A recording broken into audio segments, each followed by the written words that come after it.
Bismillahirrahmanirrahim. Assalamualaikum warahmatullahi wabarakatuh. Setelah saya memperhatikan apa yang ada di Pengadilan Agama Tenggarong dan juga teman-teman di sini, saya merasa senang dan bersyukur. Ternyata memang Pengadilan Agama Tenggarong ini layak menjadi nomor wahid. Persoalannya hanya satu, apakah kita sudah semangat ke sana? Semangat itu sudah semangat untuk number one, untuk WB, BBM. Nah ini kalau nggak ada semangat nggak mungkin. Tapi sebenarnya kondisi sudah mendukung, sudah layak. Aparaturnya bagus-bagus, cakep-cakep. Nah, tinggal bagaimana membina kekompakan bersama. Kalau sudah satu tujuan bersama, kekompakan bersama sesuai dengan posisi masing-masing, insya Allah berhasil. Amin. Kalau ada fasilitas yang mungkin masih dianggap kurang, masih disempurnakan, dan nanti insya Allah Bu Ketua yang baru akan berusaha ke Mahkamah Agung untuk mendapatkan fasilitas yang diperlukan dalam rangka meningkatkan pengadilan agama di Tenggarong ini supaya kita nggak usah banyak-banyak nomor urutnya. SEPP nomor 1 aja nggak usah. Iya kan? Jangan sampai SPP 10, 100, nggak usah. Nomor 1 aja. Jadi inilah yang kita harapkan. Oleh karena itu pada teman-teman hakim misalnya ya, kalau misalnya dalam rangka membuat putusan, ya saya sarankan yang istilahnya dalam balaghah itu jami' manik.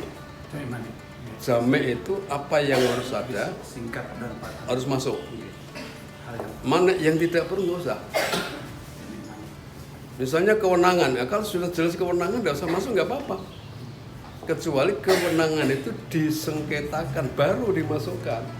Itu kadang-kadang saya lihat mempertimbangkan kewenangan aja sudah berbaris-baris. Untuk hanya jalan, nggak lari. Capek kan? Mestinya harus yang perlu saja. Yang jami' manik, menggali fakta yang digali hanya fakta yang nanti akan dijadikan bahan untuk menjawab putusan itu. Mana petitumnya, faktanya harus ada, itulah yang dipertimbangkan.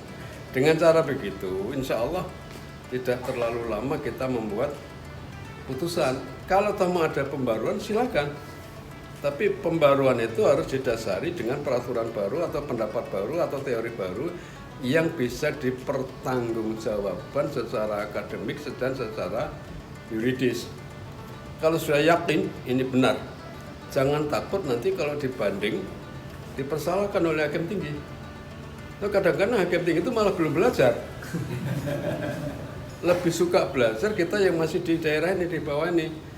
Jadi kita membaca masih rajin, tapi hakim tinggi itu melihat saja sudah nggak mau. Lihat buku saya tuh, oh Pak Muti sudah selesai. Tapi itu satu hal yang harus kita jalankan semuanya atas dasar ibadah lillahi ta'ala dengan ilmu yang benar yang bisa dipertanggungjawabkan baik secara yuridis, religius dan juga kepada masyarakat. Nah, kemudian untuk mediasi itu sebenarnya pekerjaan paling gampang. Apa maunya kita itu bisa.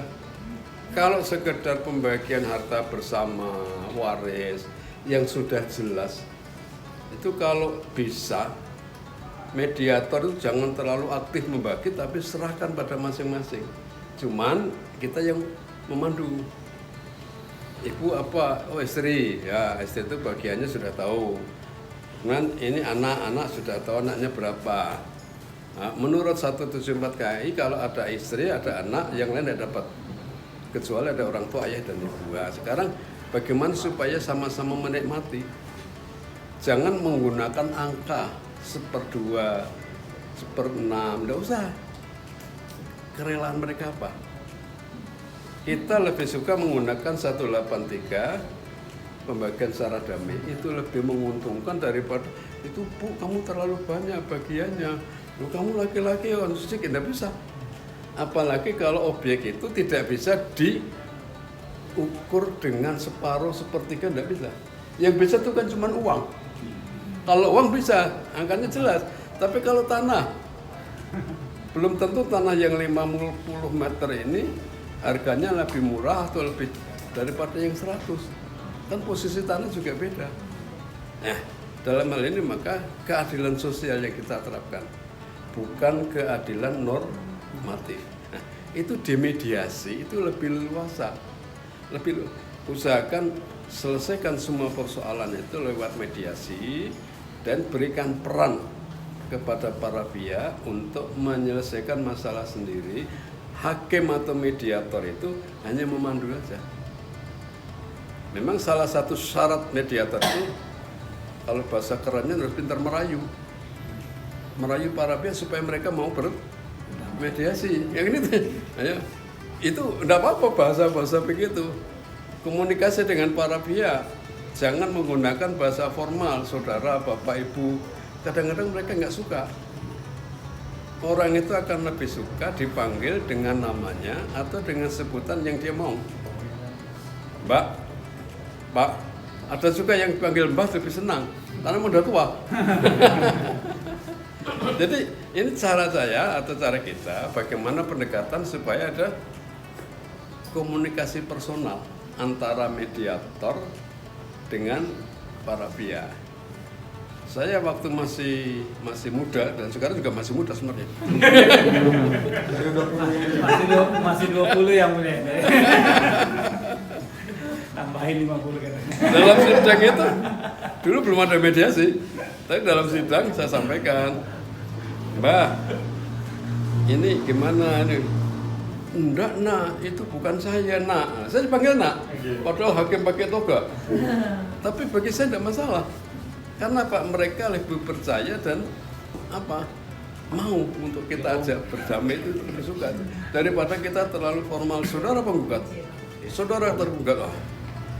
Ini salah satu cara, apalagi dalam mediasi tidak terlalu diatur dengan acara yang formal, bahasa Mbak, bahasa Bu, atau kalau dengan panggilan yang mereka suka. Kalau saya yang kita pertahankan, yang punya itu udah mau pakai. Udah mau pakai.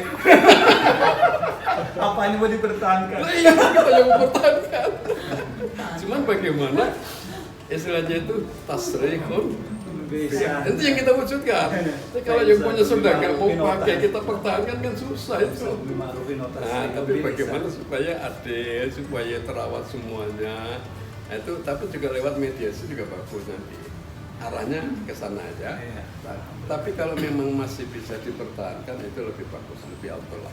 Karena memang perintahnya Pak Imsakun Bima'rufin aw tasrihun bi ihsan. Nah, ini yang sudah pengalaman.